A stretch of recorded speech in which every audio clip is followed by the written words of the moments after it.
Alrighty, what's up everyone? So I think we're going to move on to a new part because we spent a lot of time just styling the Angular front end. It'll be pretty boring if we keep doing every single meticulous detail. I'm actually thinking that I might not show everything 100% because it would just be me styling, restyling, redoing, adding a bunch of stuff. So as I kind of keep working on the videos, I refine the process so you guys get the meat of what's interesting without too much, fluff and fat. At the moment, I have literally zero audience, zero subscribers.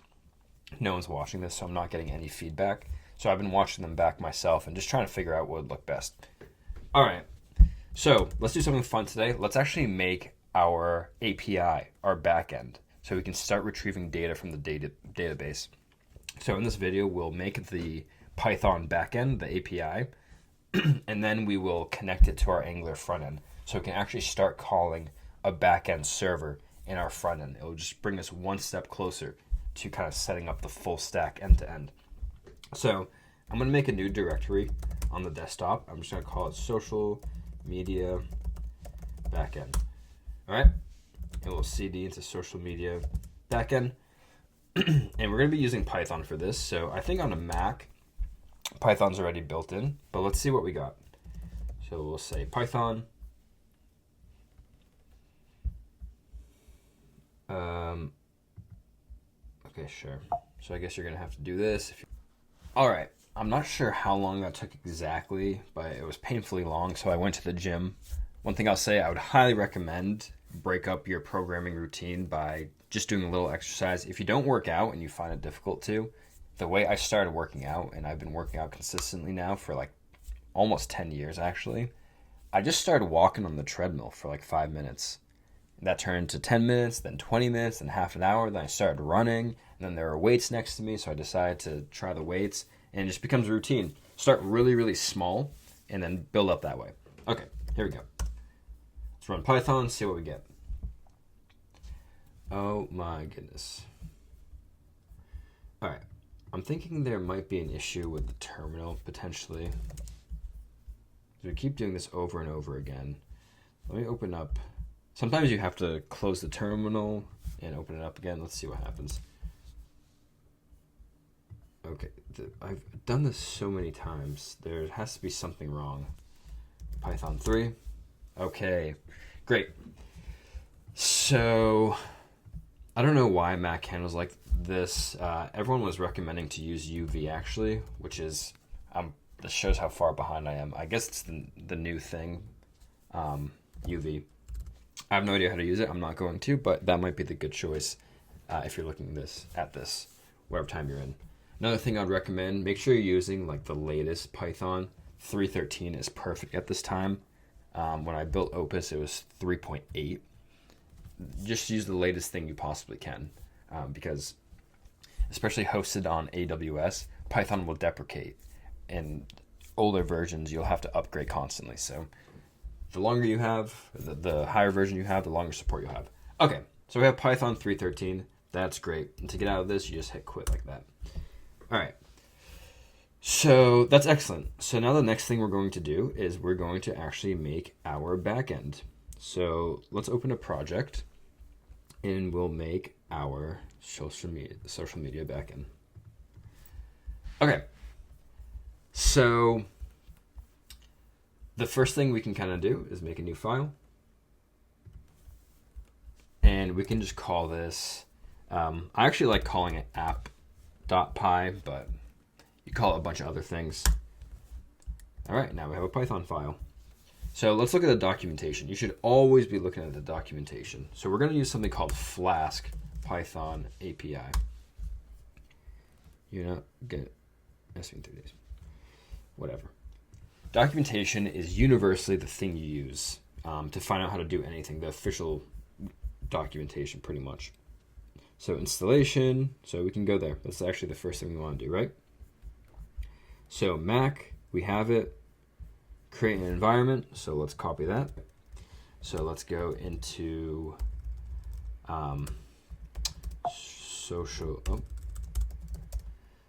social media backend. And let's do that. So what we're doing is we're creating a virtual environment, and that's basically installing things locally. So we're not installing things globally. So we're pretty much installing a virtual environment, or like a mini computer, you can think about it. Not really, but it's kind of like an enclosed system, so we don't muck up the rest of our computer inside this folder. Okay, activate the environment. Okay, now we're running that, and let's install Flask. So that's what we're going to be using. Okay, perfect. So now we have Flask. And this is why docs are so good. Okay. We can do a quick start. And we'll do this. So how APIs work are actually really, really cool. And we can get to that right now. So when you go on a website, let's go to google.com, you're putting the address here. What's actually happening? Remember when we made the server yesterday? Or whenever it was for you guys, we made the Angular server on localhost 4200, right? We're actually connecting to that server that's running the Angular app on the front end. What an API actually does, a REST API, let's look at this. When you connect to the website, so this is our Angular, it's the client, it actually then connects to another address, which ends up doing all the calculations for us. Okay, so how does an API work? So actually, how we go, let's use Opus as an example.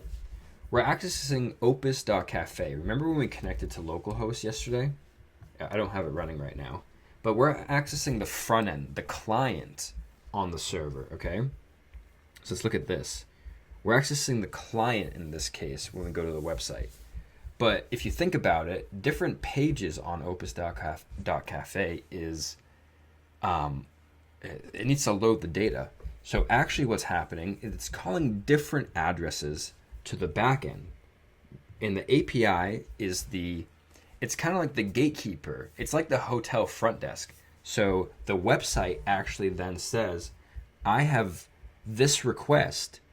Let me do all the logical calculations in the database. That's what the API does. So actually, when we refresh the page here, you'll see that the website is not actually calling opus.cafe. It's calling a different address. Let me find that here. Yes. It's actually calling getFeed at api.opus.cafe getFeed. So if we were to load this up here, this is actually the data that the API is returning. So the client knows it asks for certain routes or addresses, just like you go to opus.cafe or google.com or facebook.com. And on each of those, the client actually handles talking to the right part of the database. And the API, what we're going to be building in Flask, handles those routes in that logic here. So anytime someone goes to /, it'll probably load the landing page. Anytime someone goes to, let's say, profile with user ID equals JJ, it will actually call the load profile function from the database for user JJ. I hope that makes sense. So the REST API is really cool. It's actually to me, it's actually one of my favorite parts of website development. It's just such a cool concept. From here on out, we're going to be making a bunch of different things like goal or post with post number equals 1,000, right? And it's going to load goal. So it looks for this URL, this address, and it will just make it, and it'll get the data for us. So that's really cool. So you can see the API for Opus is actually hosted on this, and the client, the front end, is hosted at opus.cafe. So it's a little different. And this is just the pure data. So if you wanted to, you could make your own front end. Right now, actually, we could make our own front end just for this. Although it gets into the weed of things once we have authentication. The API also handles user authentication. So if someone tries to, for example, let's say they want to add post, and they want to try to use user ID as JJ, that's me, it will do authenticate the user, and it will pass the JWT token is what it's called. And yeah, without that token from the front end, and we're going to end up using Cognito in AWS for this, it won't authorize it. So the API is also our first layer of protection against any security vulnerabilities. All right, so let's continue with the documentation and let's see how to run this. I guess you do this. Use the Flask command in Python. Flask app hello run. You need to tell Flask where the application is. We eventually will be using something else. I used WSGI. I actually forget where that comes from.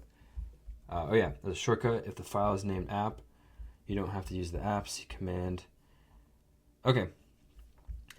And an externally visible server. So we want to run the server so we can actually talk to this thing, right? So let's do that.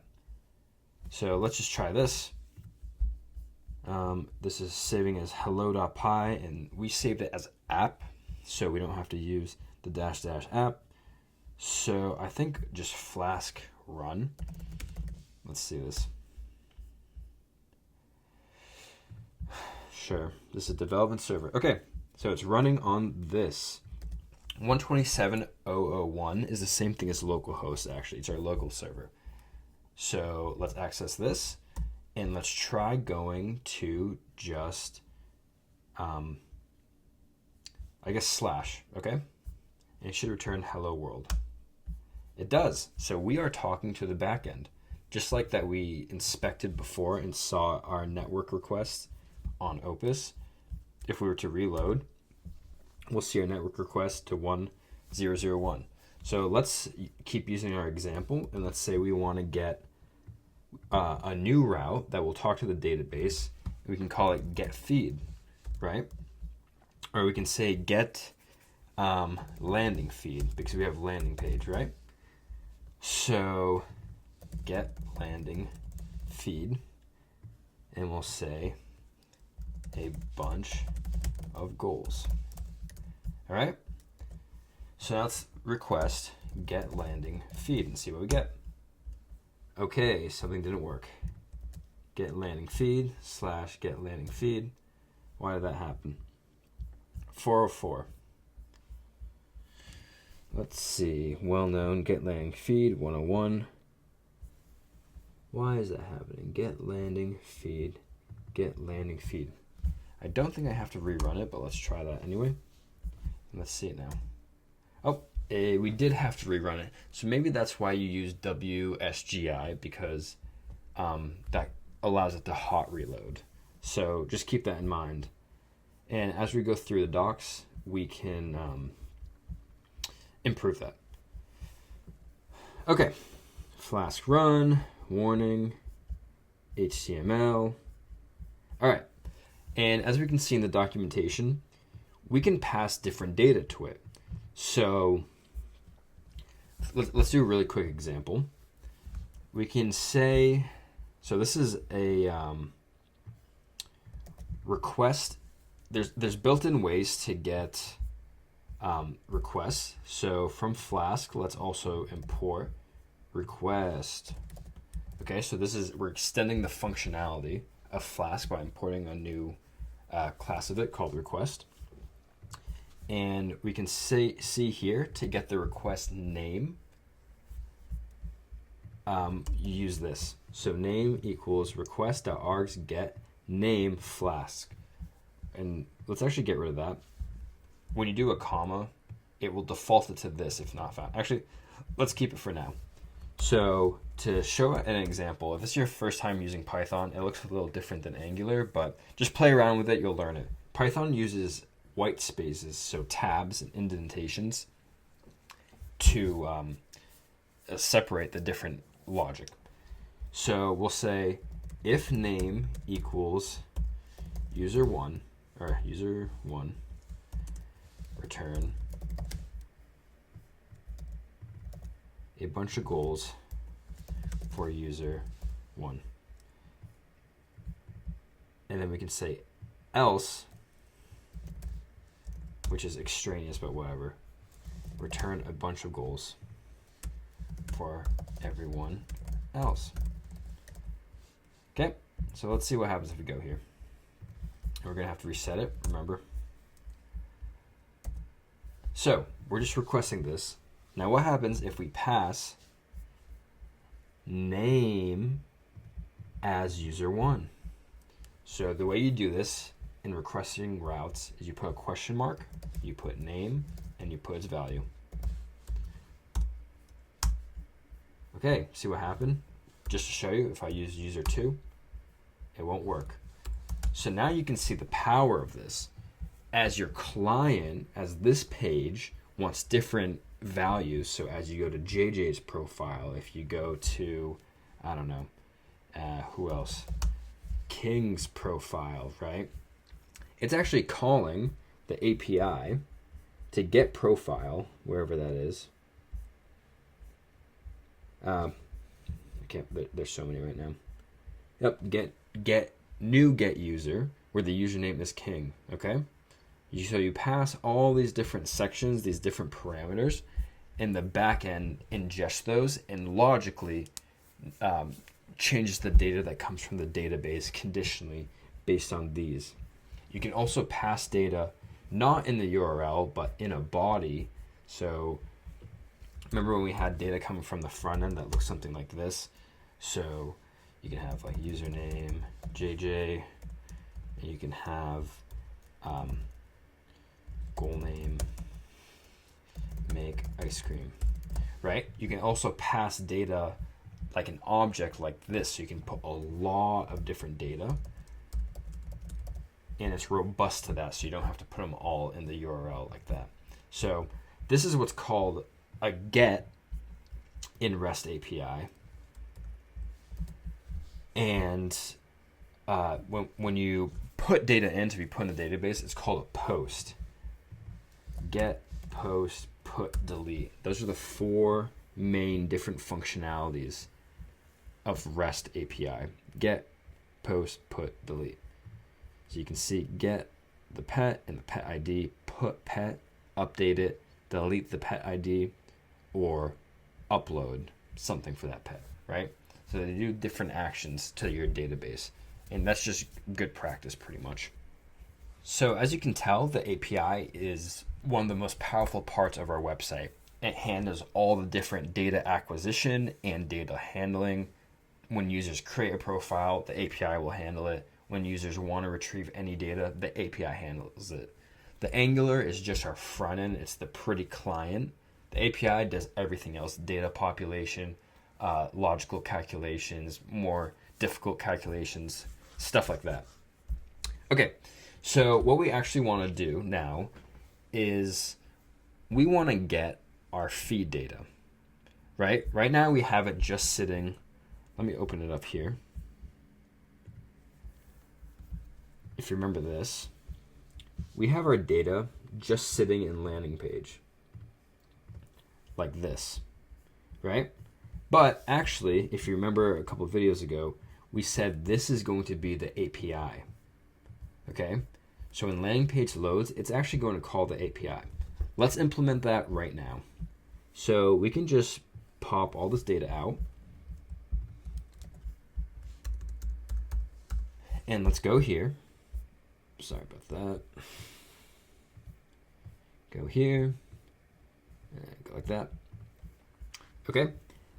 And we have our landing page. And we can just do that here. So we can say data equals this. I believe that should work. Okay, so there's a couple different data types. I hope you're at least semi-familiar with different things, but if you want to make a list, you have square brackets like this. I can zoom in a little maybe. Oh, not like that. Whatever, I won't right now. Square brackets means it's a list. So a list can be like this. Animals, for example, is like cats, dogs, okay? So you have a list of 2 animals right here. So here we're putting a list of data because we don't have a database yet. So if you think about it, the API actually helps you fetch data and does the calculations, manipulation, and shaping of the data.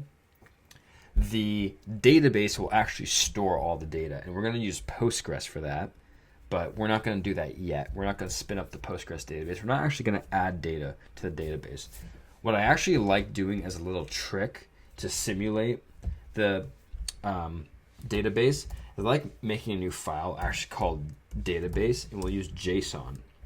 It's like a little trick I do, and we can just store the data, I believe, like this. Let me just double check, but I actually like storing data something like this. So I guess the data format isn't right, so I'm going to say, please modify the db.json to fix the linting issues. I am simulating a SQL database with these JSON objects. So let's see what's going on. It's just something about the formatting is not right. It might be the single quotes, it might be no quotes here, stuff like that. Okay.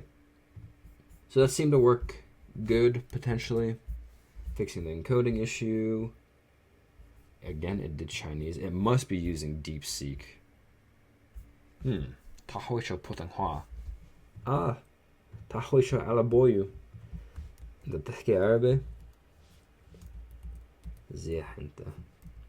Putain. Okay. All right. That worked great. Description. Okay, maybe it didn't work great. All right, cool. So now we have that. So actually, let's import. Okay. How do you do this in Python?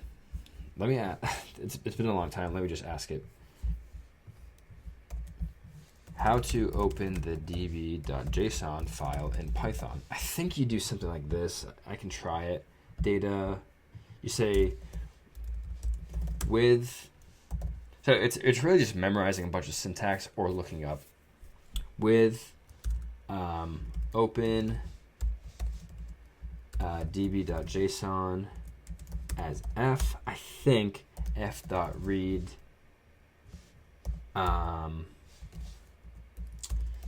Printf and see what we get. So now that we're doing backend and front end stuff, you'll see that printing or debugging using print statements is going to be your number one friend. Use print statements. You know what your data looks like. You know what's going on. You know what's wrong with it. So let's do that. So let's move this for a second. Bring this over here and let's start debugging this. Running Flask, and now let's see what happens when we request our local host. 127.5 get landing feed. Okay, there's an error. The function get landing feed did not return a valid response. Okay, let's see what it's saying. Error, exception, get landing feed, found the request. This actually might have worked. Did it print F? Debug mode off. No, it didn't. So there's two things that could be happening. Either something is wrong with opening the file and reading it, or we simply just did not return F. So when you return something in an API, you always want a status code. So if it works, it'll be 200. And then you want your data. So we'll say our data is F. So let's see what happens if we redo that. Nope. I'm going to just clear this real quick so we know what's new, what's not. Let's do it again. Okay. So something's not right here. I'm just going to ask it because I forget how to do this.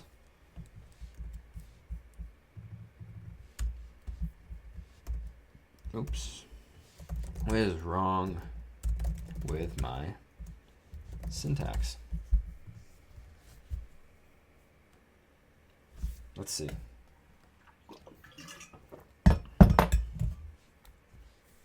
I've also been realizing I haven't been explaining my full thought process. Like when something's going wrong and then I see the reason, I haven't been like, this is wrong because of this.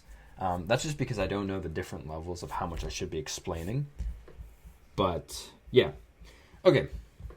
So let's go over what changed. We needed to use JSON because that's the data structure we're working with, if you think about it. And I guess it's not native to Python as base.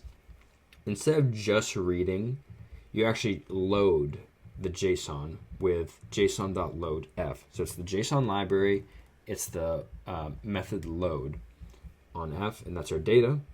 And then we're going to return the data. So we were really close. Instead of read, it's load, and we're using the JSON module. All right, let's try this now. And the next thing I'll do is figure out how to run it hot so it keeps reloading by itself. Okay, great. Look at that. So now for the first time, we have our feed data working on the API. So what's missing? We actually need to hook up our Angular server to this. I hope this is making sense to you guys, but we're really close to having what you can say a full stack product. We'll have the front end and the back end running. So let's do that now. We are accessing this API server address, okay? It's running here. The server is running here. We're accessing get landing feed. The API listens and sees get landing route. It then talks to our database.json file, which is just simulating our Postgres database, which contains all our data. It takes it, it reads it as if it was Postgres. It would do perform any calculations or manipulation here. And then it returns the data with the status 200, which means good. It comes all the way back to here, and then the front end is displaying it. So now what we have to do is we have to get our server, our Angular server, our front end, hooked up to this. So how do we do that? Let's open a new terminal window, and let's get out of here. Let's go back to social media. I should have called it front end, but that's okay for now. And let's run it with ngserve. Okay? So that's going to run it. And while that's happening, we're actually going to generate a new service for the first time. Now, you remember there's components in Angular. There's also services. Those are actually the only two big things you'll really use. A component is a building block. A service is kind of a set of functionality you can give, and that'll make more sense. If you think of a component of a physical thing, because it builds on the website, the service is something that kind of goes behind the scenes. So it's all your, talking to the database and stuff like that. So we can ng generate service. Let's make a new folder called services, and we'll call this the user service. I've always heard the user API service in Angular I've always heard the API service called the user service. I'm actually not sure why, but I'm so used to doing it, I'm just going to do it again. So let's generate this service, and we've made it. You can see it's only 2 files this time. It's really only a TypeScript file instead of the 4 for the component, which has the HTML, the CSS. Let's see where I put that. Yeah. Remember, we have the HTML, the SCSS, whatever this one does, I completely forget. And then the TypeScript, right? Our service only actually has this. Okay, great.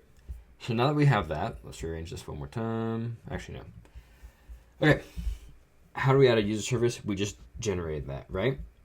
So now, I actually found a really good guide a while ago.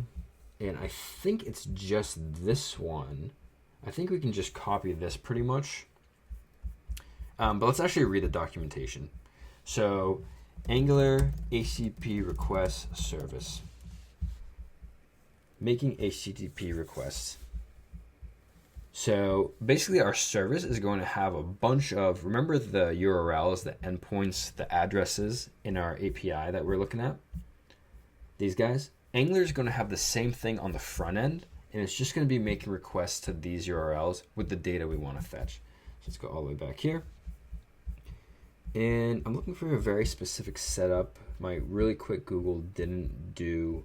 Oh, what I'm looking for. So I remember finding a really good guide for this before. It's the right way. Let's see if this guy can help us out. Thank you very much, Seban. User services API. Okay, perfect. So look at this. We want basically the HTTP client here. So let's add that here. That's part of Angular. It allows HTTP request, which is the protocol that websites kind of talk to each other in. Okay? And the HTTP request is what actually requires having the status code. So we're actually requiring that. Remember Flask errored on that because we didn't have that status code. That's because we weren't using proper HTTP protocol data structure. So let's go back here. And here, we're going to use the API URL pointing to our local host. And we might run into an issue doing that. But for now, let's just do this. And in the future, we're going to have this be dynamic. But so we're going to say 127.0.0.1, 5,000. Remember that? And that should match what we had in our 127. Yep, exactly. Oops, sorry. Nope, that's fine. That's good. That's good. Okay, so we'll go back here. And I have never used Signal, so I'm not going to do that right now. And then we have to inject the HTTP client into our constructor. Right here. Anytime you import anything like that, you inject it like that in Angular. Again, like, I don't know 100% the reason for everything because I taught myself.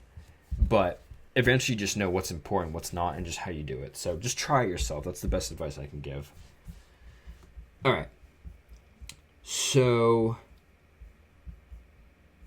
okay, this is interesting how it's doing it like that. I actually don't love how this is set up. I believe we can just do, so let's turn this cursor tab back on and see what it's doing. And we can say, let's make a new function called get landing feed. And yep, perfect. This is exactly what we're looking for.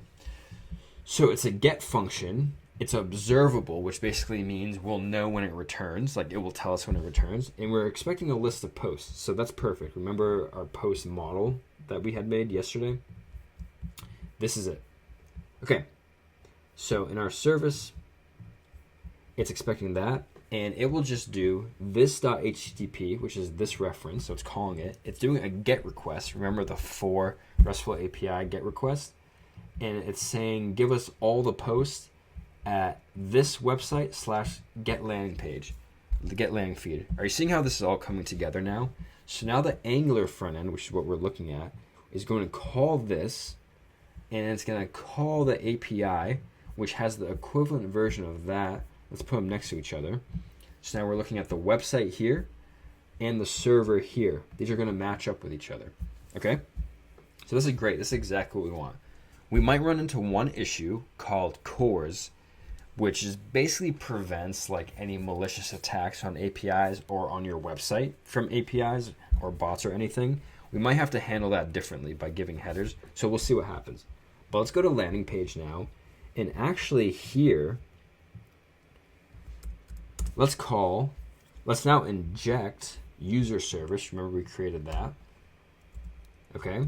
And here, we'll add user service because now we're calling that. And here, let's just do, yes, this.userService get landing feed.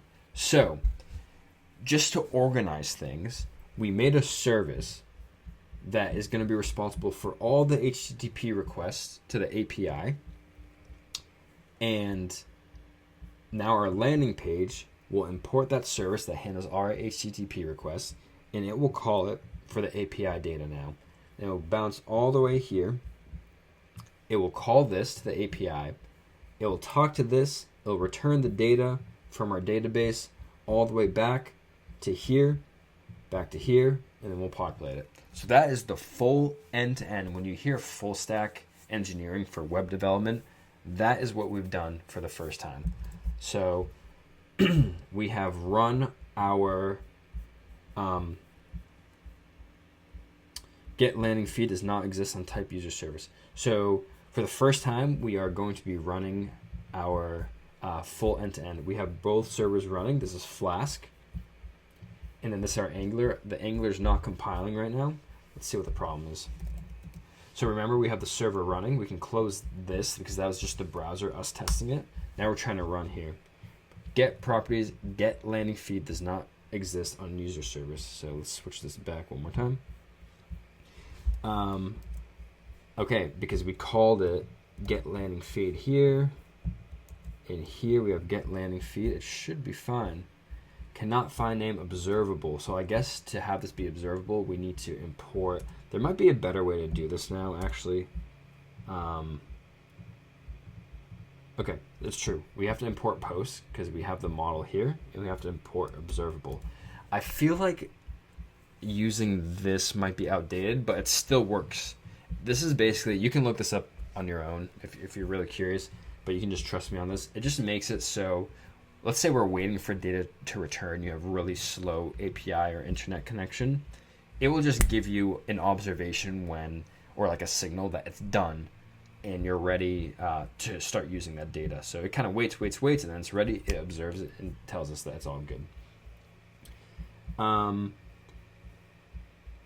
Okay, so this was something I was curious. I don't know why it used a promise here.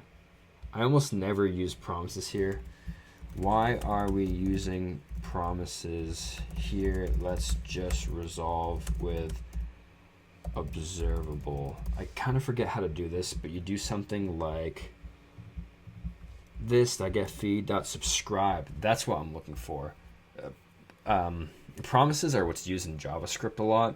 I'm used to using subscribe, so I'm just going to ask it really quick to tweak this for us with subscribe. And you'll see this looks much better too using subscribe, in my opinion.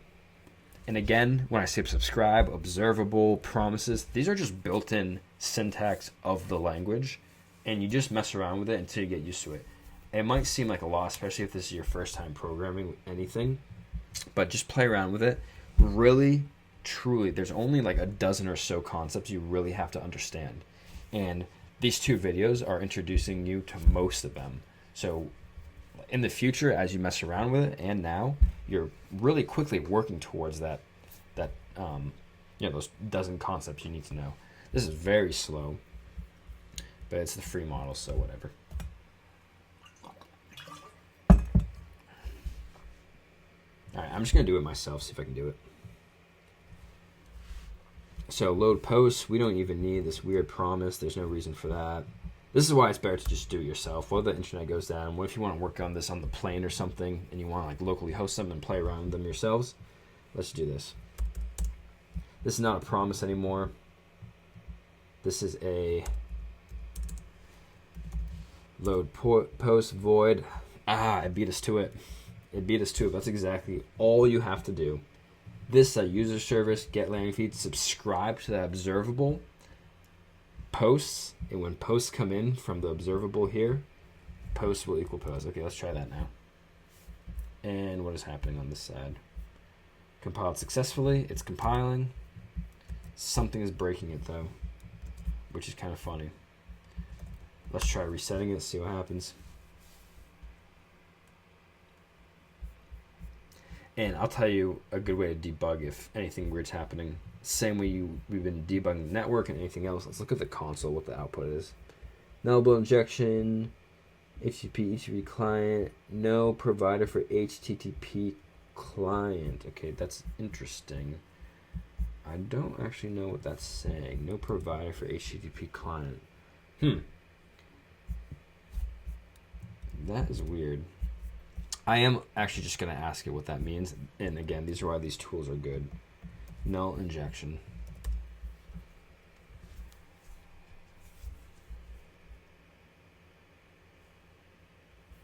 I'll inspect the Angular module. It's probably imported and provide which should resolve the no provider for HTTP. It feels like kind of weird. We might have to install something or... Now let's check the backend Flask side. Nope, it's having no issues. So what was the problem? Oh, wow. Okay, so we just didn't import it in the main app file. I forgot you had to do that. Okay, that's it. So we are talking to the backend, but we're getting 404 not found. Why is that? Look at this. We have double slashes. So in our user service, we have a slash here. We have a slash here. Let's get rid of the slash here. Because what happened was we're concatenating this with this forward slash to this that had the forward slash at the back of it. So now let's go here. All right.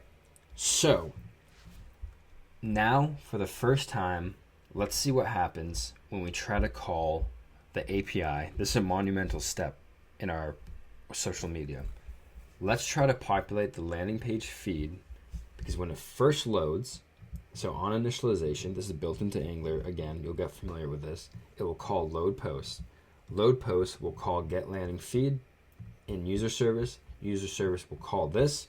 It will route to our API, call this. It'll pick it up from the database, route it back here, bounce it back here, and then that will populate here, right? It will actually be the post data that are going to populate this really nice component for loop that we have going on in the feed. Okay?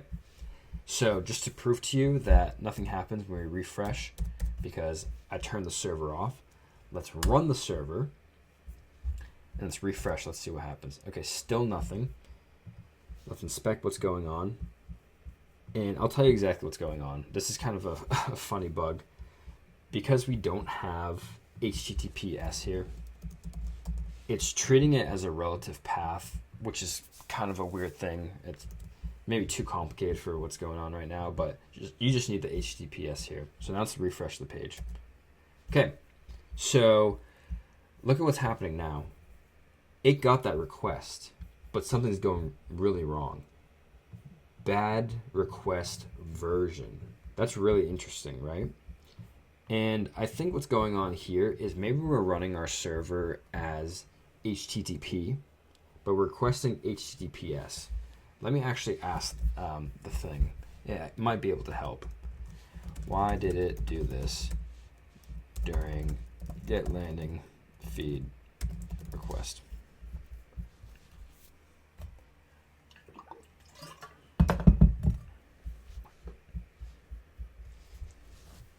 So what's one really nice thing you can do, notice we have desktop open here. And if you remember, we have, sorry about that, both our social media and social media backend on the desktop. You can say like the front end lives here, the backend lives here. Please create everything end to end for me. And it will work, but we're learning this first before we do all this stuff. Okay. So what's it saying now? Okay, right. It was an HTTP error.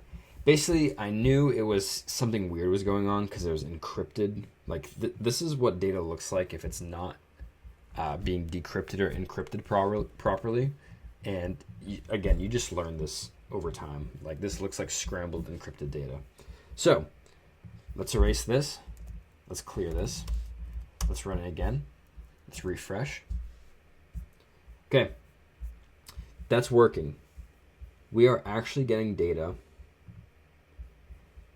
Yeah, we're getting data, but now we're running into that CORS error. And this is really important. I'm not going to cut any of this out because it's really important for you guys to see this, because you're going to run into this CORS error as well. And the way you fix this CORS error is, I believe you change it. Let's keep that. You change it on this side. I'm pretty sure. So you change it on the API side. And I'm going to say, we are getting local CORS error on my Angular to API. I think we need to add CORS headers. When you make API requests, you give certain headers. Like, hey, here's my, and that's basically like, let's say your address on a envelope, right, that you're mailing to someone. It's your authorization, your headers that, hey, I'm allowed to do this. I think what's going on here is we're not putting the proper core headers saying the origin of our Angular app at the moment is allowed. Like this address is allowed. I believe that's what's happening. So let's reset this, and that should fix our CORS. Oops, wrong one. That should fix our CORS authorization issue. And it told us we do have to install this. So it's absolutely right about that. See, some things these tools are really good for, some things they're not. And at this moment, it's good at this. And we're going to run this. Okay, it's running now. Now let's see what happens when we refresh the page. Okay, error trying to diff object. Perfect. Perfect. So now we're returning the data. And now let's see what's going wrong. We have our data coming in. Let's go to the landing page and let's just print that data where in Angular, in your JavaScript, the equivalent of this is console.log. In Python, it's print. Let's turn this off. Okay, and you'll go in the terminal to actually see what data we're getting. So let's refresh, and the logs are printed here. So now we can actually see the data is coming in. We have our CORS verified data coming in from, let's refresh it, from our API, get landing feed. What's that look like?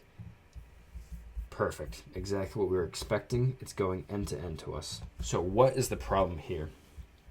The problem here is we are expecting a bunch of posts, right? And this data looks like this.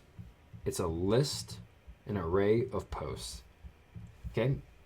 But here, if you remember, we have our status code, which was needed for HTTP, and then we have our data inside a data key, okay? So remember, we have our status code and our data key. Right now, we're saying we're getting a list of posts. That's not quite what's happening. We're actually getting a dictionary that has a status key and a data key, and inside the data key we have a list of posts, right? This data is actually this, and that's going here. So our front end is actually just expecting it's actually just expecting this, but we actually have it nested under data, and we also should check that our status is correct. Let's say the API has an error. You'll return something like, and this is kind of, it's almost like a meme at this point, but you'll see status 404. That means not found. And that's exactly where this comes from. It's the HTTP status code saying something is not found, where 200 is a status code for a GET request that successfully worked. So what we're going to do here, actually, we're just going to say if post.status, I think this is how you do it, equals 200. We'll say this.post equals posts.data. Okay, now let's see what happens here. Okay, I am probably forgetting syntax does not exist in type post. True, because we're saying it is, okay, it's expecting just a list of posts, and obviously we can't do that at the moment. So what can we do instead? Just for the sake of this, I'm just going to call it any. I know that's cheating. I'm sorry. I really know that's cheating. Okay, and let's refresh this and see what it's saying. Only arrays and iterables are allowed. Error. And I think I forget the syntax here. Post. Okay. You need to do this in Angular, like that. All right. Amazing. So you can see, even I don't know everything. And if you guys don't like me going through the whole process of debugging, but that's the reality of what programming is. If you want me to skip so these videos are shorter, let me know. But it works, right? It works for the first time. And to prove that it works, let's turn off the API server. Let's refresh. There's no data, right? There's no data. In fact, if the status code isn't 200, or we won't add any error handling right now, we could usually put a message being like, no data found, or like API error, right? Let's turn the server back on and let's refresh. For the first time, we have done end-to-end in our website. Let's go here. Welcome to our first end-to-end social media. Let's save that and let's refresh the page. We have just updated the backend. In the next video, or maybe I'll continue this because I am having fun. I really love teaching. I love learning. In the next video, we can use this fake database, and from the front end, we can start implementing adding posts to our fake database. So that will consist of, I'll let you think about it for 2 seconds, but that will consist of adding a new route here. Let's keep all, I need to figure out why it does that. And we'll call it add post. Add post, this is the function in Python. And we'll just make a function here. Add a function to take the post data and add it to our database file. All right. How cool is that? Now we have a full end-to-end website where it's actually fetching data from the database. One thing we kind of haven't talked about is authorization, because it's very early in our process. We won't be making user credentials right now. Oops, I don't know what I did. But as you can probably assume, before you let anyone post anything to your database, they have to be authorized. And so we'll add that end-to-end functionality. What that kind of looks like is on this side when the website loads, it talks to our third-party provider. We can think about it talks to our third-party provider, which is going to be Cognito. And let's see, this is a good picture. Yeah, so we have like our website, our client. It talks to Cognito. It kind of returns that authorization. It passes it. Okay, this isn't good. This is a better one. Talks to Cognito. It gets that JWT token we talked about. That passes it to our API, which will be hosted on API Gateway in Amazon. We'll get to that when we set up our infrastructure. And then that actually checks Cognito, the Amazon third party, to make sure that user is authorized to do what it's doing. So we completely use a third party. A question I get a lot on Opus from people that I'm handing out flyers to, they say, can you see my password? No, I cannot, because I use a third party to handle the centralization authorization for everything, centralized. So yeah, I think that's all for now. Thank you, everyone. Have fun playing around with this. Now that you have these tools available to you, the world is truly your oyster. You can set up as many things on the front end. You can set all your routes and your different data manipulation. You can even expand this to be a really funny project. Maybe if you're bored at work, you can set up an API that will host a bunch of your company's files that you want to pull up really quickly, and you can make I did this at work in my first job. This is kind of how I learned how to do this stuff. I made a funny little service that would take a bunch of Excel files, and it would just chart them on a development server front end that I made. It would just extract all the data in Python, so you had additional logic here that would call like once that data was open, it would call like extract data function in Python. That would be like over here, extract, dat extract data, and say manipulate the data, return data, right? Whatever, something like that. And then it return that data here. Data equals data extract data. Okay. And and I started charting a bunch of stuff at work, and they really liked it. They're like, hey, you should definitely start building a website for us. So actually, the way I first started building websites is I made that charter at work, and yeah. So you never know. All these little skills you're teaching yourself, they'll really pay off in dividends, I promise. So, all right. Once again, I would love to see you guys working on this project on Opus. We have a really, really supportive community.